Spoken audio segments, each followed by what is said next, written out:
Welcome to A Meaningful Marketplace. I'm Sarah Massoni from Oregon State University's Food Innovation Center, where I've helped countless dreamers launch their new food products. It's the science of taking a food delight from the kitchen to mass manufacturing and still keeping its great taste. That's what I do. I've been called the woman with the $1 million palate, although I haven't tried to cash that check yet. Listen in weekly for real-life stories. I'm Sarah Marshall, owner of Marshall's Hot Sauce and author of Preservation Pantry, modern canning from root to top and stem to core. I love inspiring business owners to get started on their journey, encourage folks to be part of their local community, and I'm excited to help business owners tell their stories. Hello and welcome to the Meaningful Marketplace. We are here weekly to discuss the journeys of food entrepreneurs. We're glad you've joined us today as we bring you stories of hope and inspiration. This is Sarah Marshall, owner of Marshall's Hot Sauce. And Sarah Massoni of Oregon State University's Food Innovation Center. Hi, Sarah. Welcome back from Palm Springs. Hi, Sarah. It's good to see you. I'm so happy to be back. I feel like I have that, thing that happens after you've been gone and then you come back and then you're like, I'm so lost. I'm like What I happened? don't even know. In a vacuum. I'm trying to catch up on my world and my life, and I feel like I'm behind. And I know I'll catch up, but right now it doesn't feel that way. You got this. Thank you. Thank you very much. Did you have a favorite restaurant in Palm Springs for our listeners? You always have great restaurant recommendations. I did. I had so many. I mean, when I'm in Palm Springs or, I was in San Diego right before, my goal is to eat as many avocados and tacos as I can.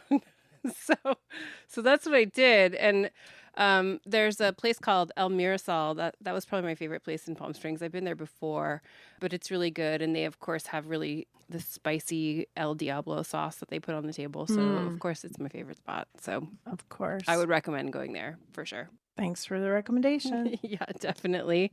Any news you have for us or anything new going on for you, Sarah? I got my laundry done over the weekend. I had 4 loads of laundry. I was so thankful to get it all done and folded. Well, see, that's the thing. You and I were both gone at conferences, and so you're just catching up on life. And not everything has to be food related on this podcast. I feel you, man. Yeah. Well, good. Well, I'm glad you're catching up on everything and back at work. Me too. Mm-hmm. And here we go. Here we go for another round. We have been partnering with the Regional Food Business Center to bring you guests from the 6-state region, and we're currently meeting with business owners from the great state of Colorado. I would like to welcome our co-host, Caitlin Clark from CSU Spur. Caitlin is the Senior Food Scientist at the Food Innovation Center. Thank you for being our Colorado expert while we meet these new friends. Caitlin, I hear that you're the chocolate and fermentation expert. Can you tell us a little bit about that? Yeah, guilty as charged. I have a little tiny chocolate lab and it's a little even tinier fermentation lab. So when I get all my other work done, I get to spend my time making chocolate. And then lately, the last week or so, I've been making truffles out of my chocolate and kind of experimenting to get my ganache just right. And I do a mystery flavor, and then I post on our shared chat hey, truffles in the chocolate lab, come guess the flavor. Are you being to bar then? Yes. I mean, it's very, very tiny. That's so cool. Having a lot of fun with it. Yeah. That's cool. I just was down in Ashland, Oregon. I judged I think it was the 21st annual Oregon Chocolate Festival. I'm a judge for chocolate. Yeah. Oh, how did you get that gig? Got referral from Judy Ann Wu, actually. She's the one who connected me. Sarah does a lot of food judging, cheese, ice cream, chocolate, all kinds of stuff. Is chocolate your favorite one to judge, though? I mean, it's interesting how when you evaluate any kind of edible food that we really look at it from a standpoint of what's wrong with it. I kind of had that realization recently. It's like, well, what's wrong with this? It's not quite right. And then being able to sort of figure out what some of the off flavors are and things like that are very similar to other foods, even dairy products. Mm-hmm. Yeah. So I enjoy chocolate for sure. Do you have a favorite chocolate maker, Sarah? No, I love all chocolate makers, but I do have a chocolate shelf in my refrigerator. Oh, wow. Okay. Yeah, and I have a We have cheese a serious shelf problem too. then. Just kidding. Yeah. Caitlin, do you have favorite things to ferment? I'm always really interested in what people like to ferment. I mean, there's so many things you can ferment. Mm-hmm. Did you ever ferment cantaloupe? You know, I haven't. I've fermented watermelon. I haven't tried cantaloupe. That'd be worth a shot. Mm-hmm. Have I'm gonna you? try that. No, but when you do it, let me know. I'll try it for you. Yeah. Be your taste tester. Yeah, we can send stuff back and forth in the mail. Yes, it's a deal. Guess what this is? I love dehydrated cantaloupe. That's one of my favorite things to dry. It's so It's good. so sweet. Mm-hmm. It's like candy. Mm. Well, Caitlin, I'm glad that you're joining us as a co-host today. We'll just chat with some Colorado folks together, and it'll be a real fun show. Can't wait. And we would like to encourage you to connect with your state by signing up for the Regional Food Business Center newsletter. It's a breeze to sign up. Just go to Northwest Rocky Mountain Regional Food Business Center.com, hit connect with us, and choose the button to receive newsletters.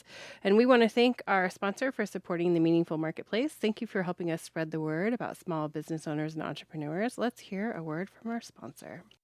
The Northwest and Rocky Mountain Regional Food Business Center is the proud sponsor of the Meaningful Marketplace podcast, giving a voice to food from across the 6-state region of Colorado, Idaho, Montana, Oregon, Washington, and Wyoming. The Food Business Center supports Northwest and Rocky Mountain food industry makers as part of the USDA's National Network of Food Business Centers, supporting a more resilient, diverse, and competitive food system as a go-to source for small and mid-tier food and farm businesses, with a focus on underserved communities, providing education in the form of technical knowledge, business programs, and industry news. We sponsor trade shows, meetups, and conferences to connect growers, producers, retailers, distributors, and processors, all to stimulate business and raise the standards of our storied food industry. Join us as we travel through the 6-state region, learning more about food makers, food hubs, and food systems. Visit the website at Northwest Rocky Mountain Regional Food Businesses.com to get connected. And I would like to introduce you to Emily and Roy. They're from Haxtun Heritage Mills, a dedicated gluten-free millhouse in Haxtun, Colorado. We're delighted to have you guys on the show today. Welcome. Thank you. It's great to be here. And we always like to connect our listeners to you on social media. How can they find you guys? Haxtun Heritage Mills on all social media platforms, except for X. We're not there. Not yet. That's okay. We like when it's consistent across the board. It's always hard when somebody's like, "We're this on this channel and this on this one and this on this one." So that's good. That makes it easy for us. Let's start at the beginning. And why don't you tell us when you started and why you started Haxtun Heritage Mills? Well, the history of Haxtun Heritage Mills is actually rather short because prior to this last year, it was Pfaltzgraff Farms. We were milling on the farm. So we source all of our grain from our farm, which is a gluten-free 2,000-acre dryland farm in Northeast Colorado. It's where I was born and raised. And the reason Haxtun Heritage Mills came into being is the crop insurance did not like us using our own products. So it was one of those, okay, fine. We had gone through a pitch competition as Pfaltzgraff Farms, and then we showed up at the next pitch competition as Haxtun Heritage Mills. But it was to kind of just clean up that issue with the insurance company. Prior to that, I had been milling since about 2018, looking for, at the time I was dating someone that was gluten sensitive, and I was really annoyed that we were eating separate foods.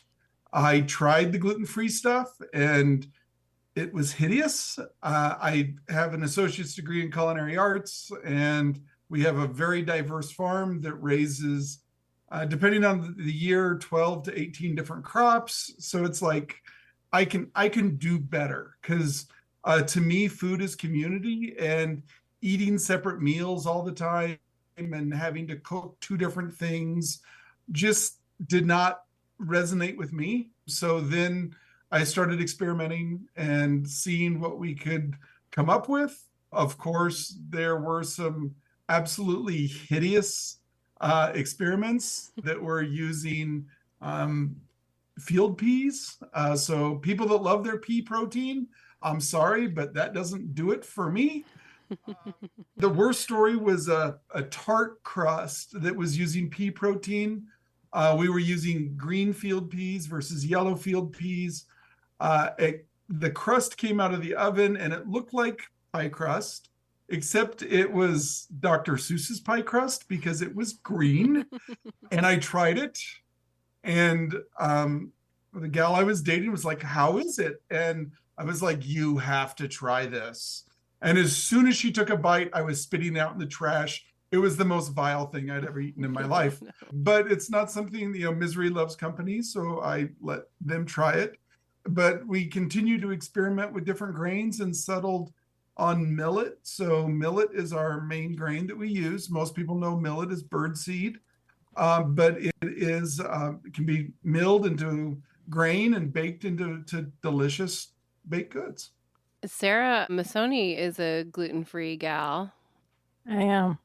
Oh, really? Mm-hmm. Yes. I've been gluten-free I think for Sarah about... was a judge at our pitch competition. I was. Yes. Oh. Yep. You won something, didn't you? Yeah. I bet little Sarah something. told you to change something about your packaging. She did. And I I was bet- going to compliment you, except I want that's one Sarah's more jam. change. It does look so nice, but I want you to make your brand Haxtun much bigger. On the packaging? Yeah. Are you looking at it right now? Yeah, I'm online looking at it. Yep. It It's looks up great. the- Do you have Are some those right on there? the website, the newest version? Yes. Okay, I can't remember. Yes. We've gone through Emily's so on many top different of it. labels in the past year. It's like, I'm not sure what is, other than the bags behind me, I know those are current.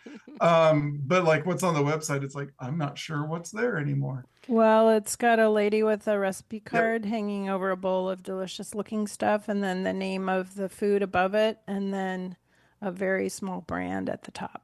Yes. We'll make that brand larger, Sarah. You've given us so much support.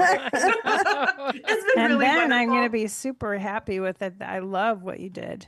It looks You'll great. love the nutrition facts on the back and the Yes. UPC code. We got everything. All Yeah, right. it looks Traceability from the field to the bag. So Nice. I saw that on your website too. You have like a little chart of transparency. There's a whole tab that's called transparency. Can you tell us how you developed that tab and how you keep track of things?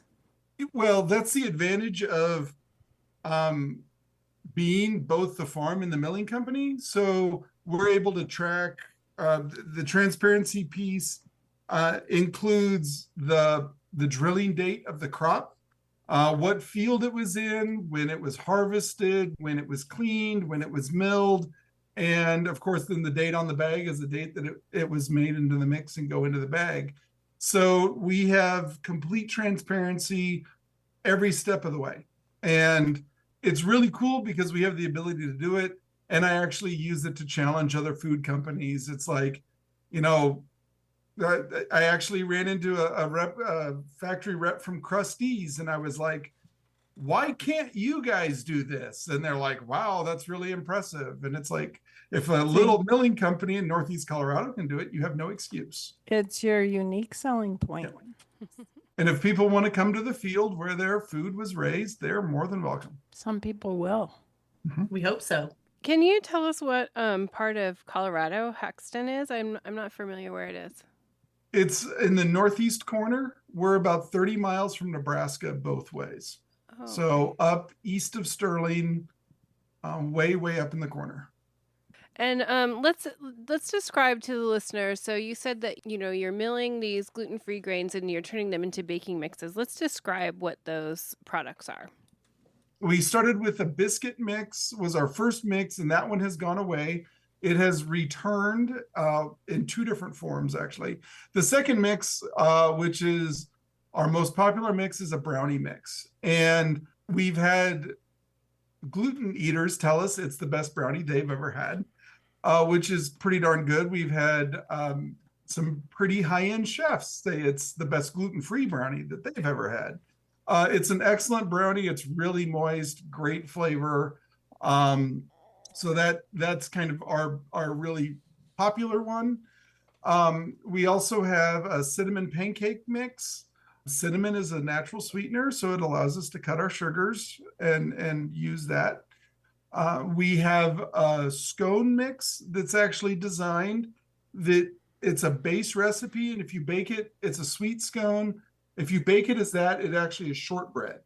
But if you add different ingredients, well, then you can do lemon poppy seed scones or, orange cranberry or whatever. And there's actually suggestions on the website for different recipes for that. So one mix can make about 10 different scones. We have a cookie mix, which does the exact same thing. It's a sugar cookie if you bake it plain, but we have suggestions. My favorite is the maple pecan. There's a little recipe we threw together on that one. And we also, So we have an upcoming one of. No, we have a cornbread mix. Oh, yeah, cornbread, of course. And that is using our non-GMO corn. The farm is focused on soil health, and so our crops have a natural high Brix level, which is dissolved sugars. So in addition to better nutrition, because it's a healthier plant, you also have better flavors. So our corn has a little bit natural sweetness to it. So those are the mixes we currently have out. We will be releasing a savory scone mix, which will be biscuits if you don't add anything, but you put in a little bit of shredded cheese and some ham or some herbs. Roy, you're making me really hungry. Emily, can you tell us what part of the business you're helping Roy with? I know you're a big part of the business. Well, we don't have cattle anymore, but I have a cattle prod. That seems to help. No, I'm teasing. I like it. No. I do the marketing, so most of all the packaging design, which I have no experience in, which is why I'm so grateful for you, Sarah. But yeah, so all the marketing, the websites, the packaging design, connections and sales. I'm outreaching to Lucky's Market in Fort Collins right now. We are at the Colorado Grain Chain Summit a couple weeks ago. Had a couple restaurants come up to us. So sales, mostly just getting out there to wholesalers and distributors and seeing where we can get into the market. So are you both working in the kitchen together to develop these fabulous blends and recipes? She comes in and eats them and tells me if they're good or not. So Roy's the chef. You don't want me baking, Sarah. It's sad. It's very sad. Caitlin, Emily, don't underestimate the importance of your role there. I don't. Caitlin, do you have any questions for Emily and Roy? I'm curious about the millet because in my, tiny fermentation lab, one thing we've been doing is gluten-free sourdough ferments.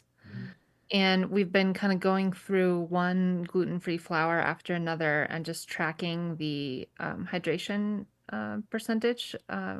We basically have been feeding the one gluten-free flour after another to get to the right texture. And then just tracking how much water we used, how much flour we used, how much previous starter we used. And we did coconut for a while, and it was really high. It was like a 450% hydration. We did chickpea. It was like 150. So we've gone through a few, but we just started doing millet. And it's really close to like an AP flour, like the same rate that you'd get from an AP flour. I think the most similar of the gluten-free flours that we've done. I don't know, I guess I just got my wheels turning a little bit, and I just wanted to share that and see if you've done anything with sourdough fermentation with your flours, or if you think that might have something like the use of millet specifically might have something to do with like why your mixes are easy to use and turn out so well, because it kind of hydrates in a way that might be similar to the way people are used to from baking with AP flour. Yeah, the hydration is really similar. To be honest with you, you can take most non-yeast risen recipes, substitute millet flour direct, and you'll have to do a little bit for stabilizers. But you actually can drop in millet into old family recipes and they work. So there's our little secret about where our recipes came from. Is it's really nothing truly special. It's just it takes a little bit of experimenting on the backside, but millet is a great direct plug-in into a lot of recipes. It's just, it doesn't have gluten, and so that's why yeast risen doesn't work. So quick breads, cakes, biscuits, cookies, millet is a really good fit. We're starting to play around with a millet oat blend. I've wondered about sourdough with millet flour before.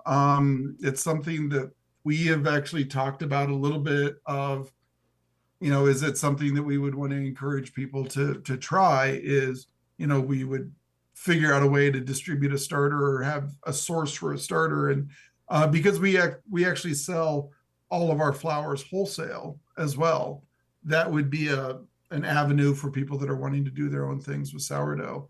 Yeah. The one thing I have noticed about millet is generally when you mix it up, it's best to let it sit for about 5 minutes before you bake it, just to help with that hydration time a little bit more, because it can go from pretty watery to pretty solid fairly quickly. And it is a really nice swap out for those.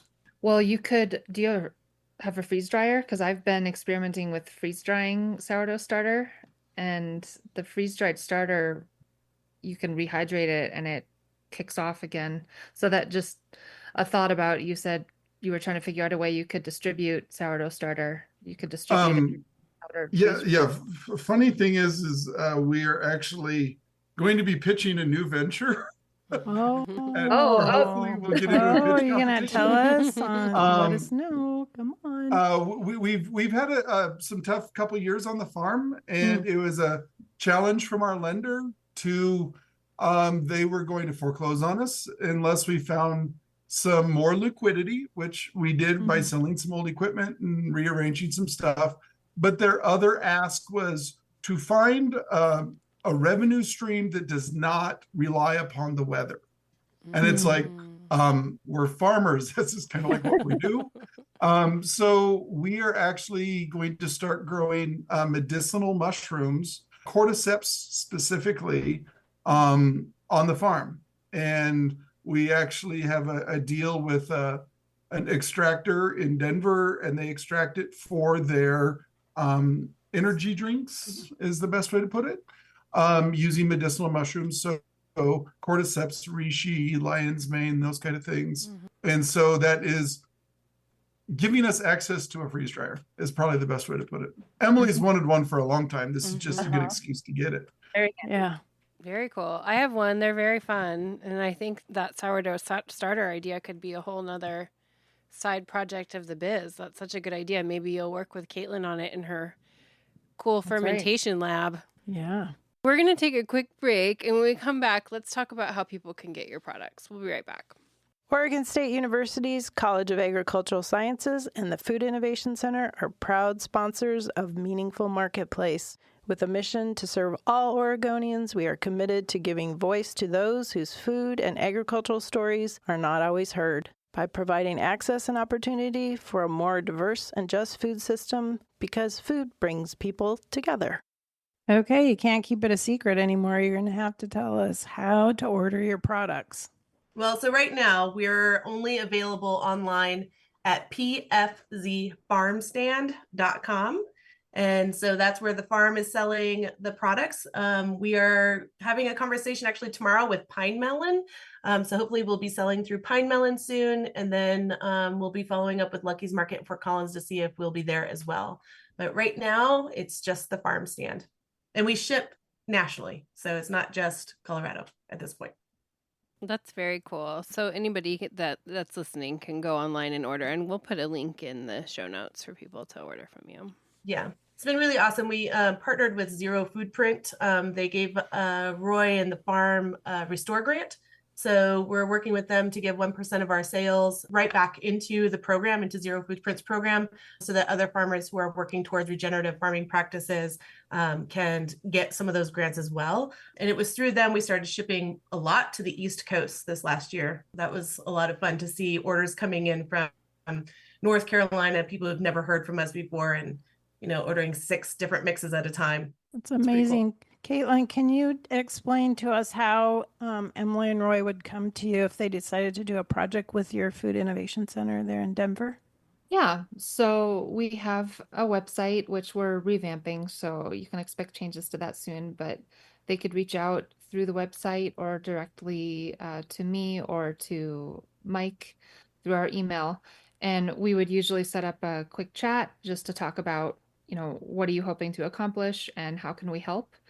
And then there are a variety of ways that we help entrepreneurs in a similar position. So that could be through doing some kind of product development, either something we could do for you. Sometimes entrepreneurs like to collaborate with us. They come down to the kitchen and actually work alongside us. Sometimes they just have us do some testing or analysis or consulting. And we also have a beautiful commissary kitchen that some producers like to work in.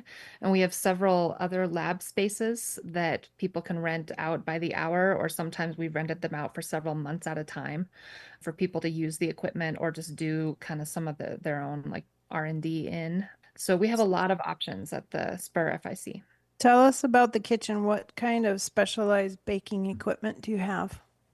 Well, I think we have every type of oven that you can imagine. I think it's just under like 3,000 square feet. I don't think it quite hits that. It's a pretty But big kitchen. it's a pretty big kitchen, yeah. And we have a blast chiller, we have a tilt kettle, which a lot of people use. We have a piston filler. We have, like I mentioned, we have the ovens. So we have combi ovens. We have Do you have the Blodgett. rationale? You have Sorry, yes. Blodgett? Yeah. And we have the gas range as well as induction ranges.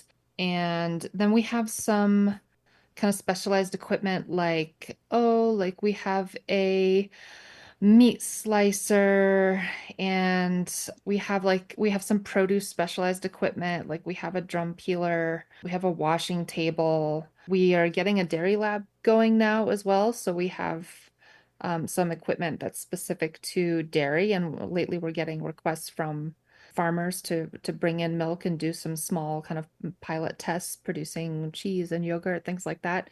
Less relevant to you, Emily and Roy, but an interesting thing that we have capability for. And our ops manager, Nick, has all the specs and details on all of our equipment. So I think I highlighted a couple pieces that get a lot of use and attention, but we have a lot more than that. Emily and Roy, can you tell us about the facility that you manufacture your products in? It was originally going to be an office building back when I was doing energy efficiency things.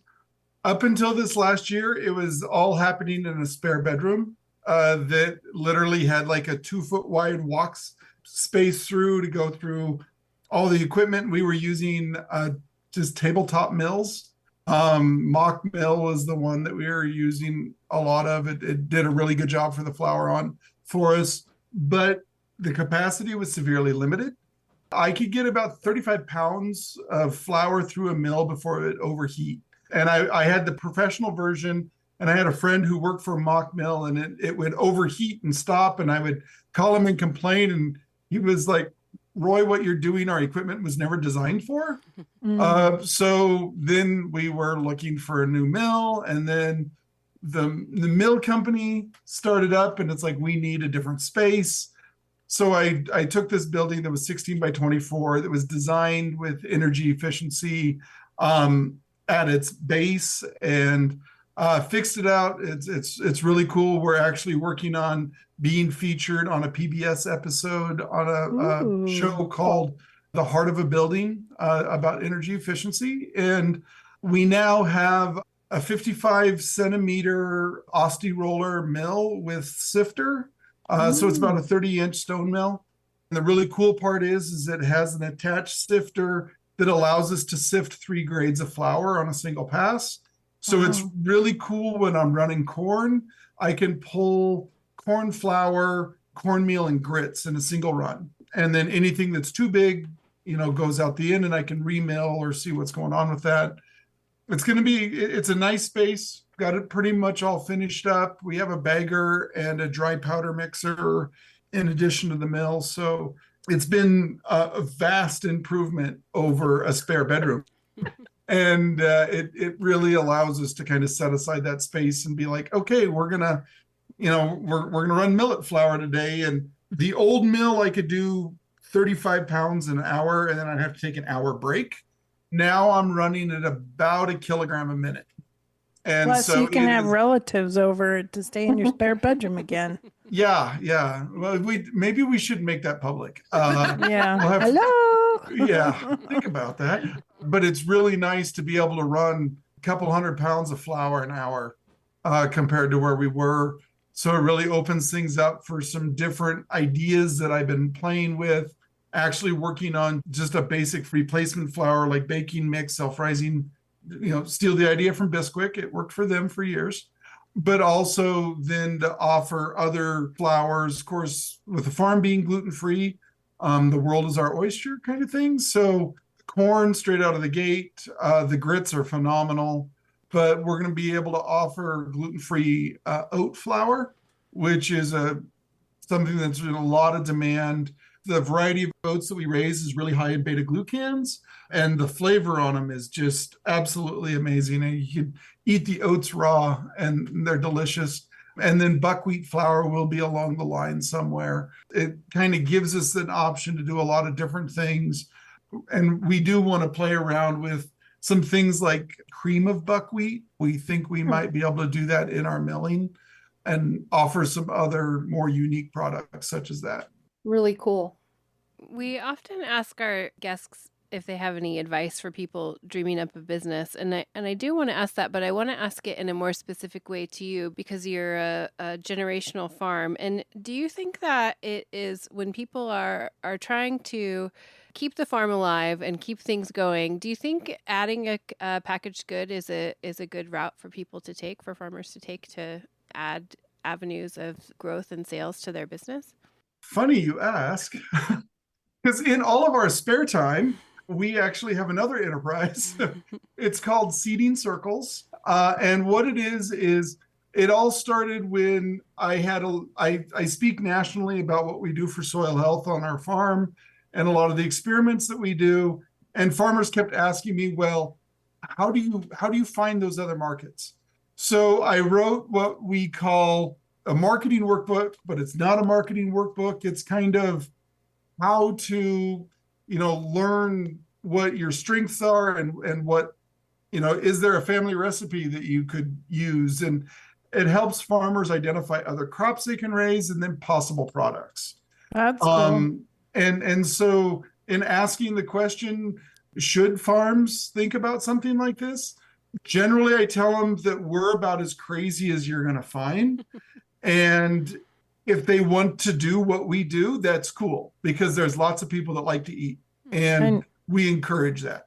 I noticed you have beef for sale on your website too. How many cattle do you raise a year? That is actually a neighbor of ours. Your neighbor's beef. And so we allow him to do that. Sometimes we have our own chickens for sale on the website in addition to eggs. We dry edible beans when we have them, kind of thing. But we really encourage farmers to think about finding a place to market other than the commodity market. Have you thought about being a food hub?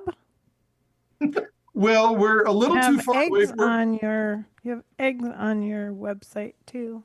We actually do twice a month delivery to Wheat Ridge and Boulder. We do home delivery. You are a food hub. You just don't even know it. Yeah. But we just handle mostly our own stuff. We're actually looking at working with some food hubs. It was the East Denver Food Hub. Now it is Hardy Provisions. Yes. That's another distributor we're working with right now.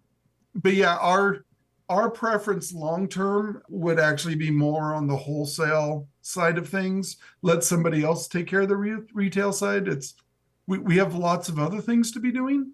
Individual orders, while we fill them, we do our best to get them out in a hurry, but we're really busy.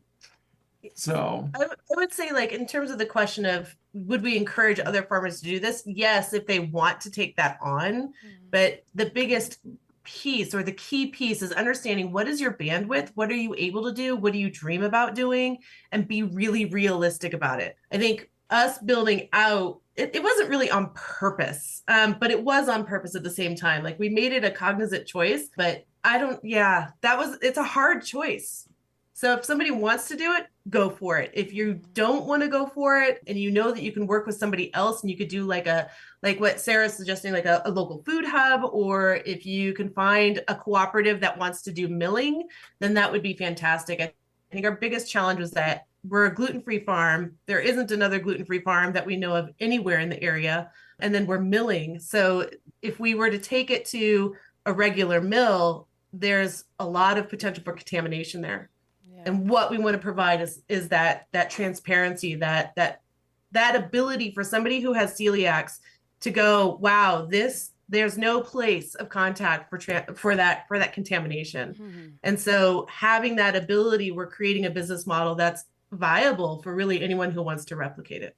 But the other thing is to encourage farmers to move away from the commodity market. Mm-hmm. So maybe they don't want to be milling themselves, but they can find a regional mill that is looking for a specialty grain. Or, how we actually started in the gluten-free world was a malting company that was looking for gluten-free buckwheat. And so we were willing to make the effort to do that. And after a couple of years, it was like, it's just easier if we don't raise wheat anymore. Mm-hmm. And so we just walked away from wheat, which really changed our view on a bunch of stuff and really reduced our stress level during the summer. But we really encourage farmers to think about what are other options, because the hardest thing for us to do is to set prices. Because as a farmer, we're always told what our value is by the commodity market. And when you start doing direct sales and start negotiating with these other food companies, you learn what your value is because you get to set it. And it's a huge piece for mental health. It is something that really can change perspectives on all the work that farmers do. Caitlin, do you have a final question for Emily and Roy today?